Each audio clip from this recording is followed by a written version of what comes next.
ఈ వీడియో మాత్రం స్పెషల్ గా డెలివరీ అయిన ఆడవాళ్ళకి మాత్రమే ఉపయోగపడుతుందండి. మీకు తెలిసిన వాళ్ళు ఎవరైనా సరే డెలివరీ అయి ఉంటే వాళ్ళకి ఈ వీడియోని షేర్ చేయండి.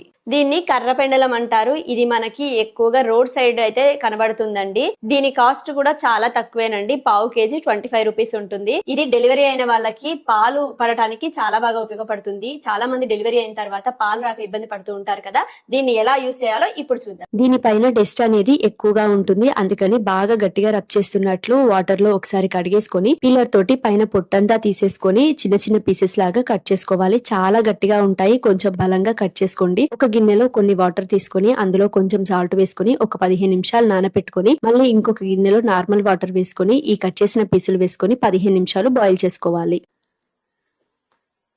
మనం 2 పీసులు తిన్నా సరే బాలింతలకైతే విపరీతంగా పాలు అనేవి వస్తాయి. ఇది డైజెషన్ సిస్టమ్ కి కూడా బాగా ఉపయోగపడుతుంది. వీడియో నచ్చితే లైక్ చేసి ఫాలో చేసేయండి.